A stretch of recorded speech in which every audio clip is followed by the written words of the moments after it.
This is the backbone of America.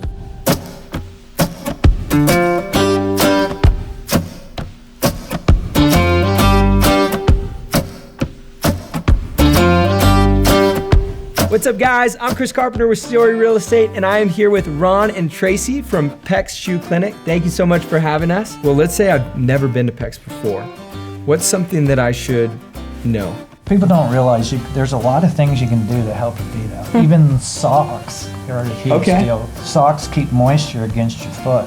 So a lot of times when you have a wet sock, it's easy to get a blister. Merino wool wicks it away from your foot so your feet stay dry. Stay away from cotton. Stay away from cotton. Also, what we do here is fit people up for orthotics and people dealing with plantar fasciitis and stuff like that. We have a machine to fit people up. It shows all the pressure points on the bottom of your feet, and it will also set you up for a 3D printed orthotic. It doesn't cost anything to come and try them. Within 5 minutes, you've got something in your shoe and you're walking around checking it out. Wow. People don't use them until they're in trouble. You don't have to wait for your feet to hurt. If your back hurts, if your knees hurt, it can even give you headaches. What percentage of people would you say would be helped by an orthotic or something like that? 75% of the people out there could use arch support of some form. Yeah. When a shoe doesn't fit well, it wears out quicker, wears in the wrong spot, stitching pops, a lot of things happen. Hurts your feet. Yeah. You don't know what you're buying online until you can touch and feel. You want to touch and feel that product and feel what it's like on your foot. Yeah, we all wear this product. We wear the arch supports. We try it out. You know, when we're selling people, we know what it's about.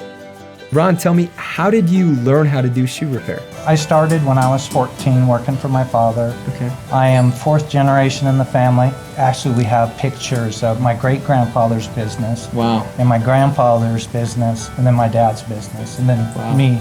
In this spot, there was the sheep shop. It had rows and rows of leather jackets, sheepskin jackets, and full of sheepskin rugs. And then the market changed, got into Western wear, hats and cowboy boots. And then that market changed, and so we went into more women's shoes. We have always carried Joseph Seibel in our women's side and our men's side for dress shoes, and our Hufflingers is our newest product. It's a great product with cork, but we deal with Franks. They're a customized suit, and that's what our firefighters wear. You know, it's imperative to them that their footwear holds together and they can do their job. So yeah, that's the crazy boot there, is we can fix almost anything. Yeah. I've seen some really good quality shoes that we repaired over and over, and people can have them for 10, 20, maybe 30 years. Wow. It is not expensive. Like, a lot of times we get people come in and say, well, I need this, what does it cost? And we tell them, that's it? But then there's other things that you come in and you think, oh, I'm gonna get these shoes resold. And you know, there's some pennies behind that.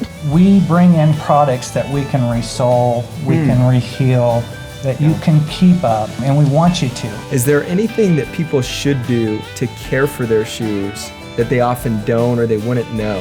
Shoe polish or oils, you need to keep your leathers conditioned. They're getting dry, wet and dry, and so that leather conditioner that you put on that will help them from cracking and always make the leather look nice. It sounds like you guys take a very consultative approach when it comes to shoes and your clients. There's no shoe places in Moscow anymore. We're kind of all there is to kind of help people and guide them. It is about comfort and what you love. If you don't love the shoe, don't wear it.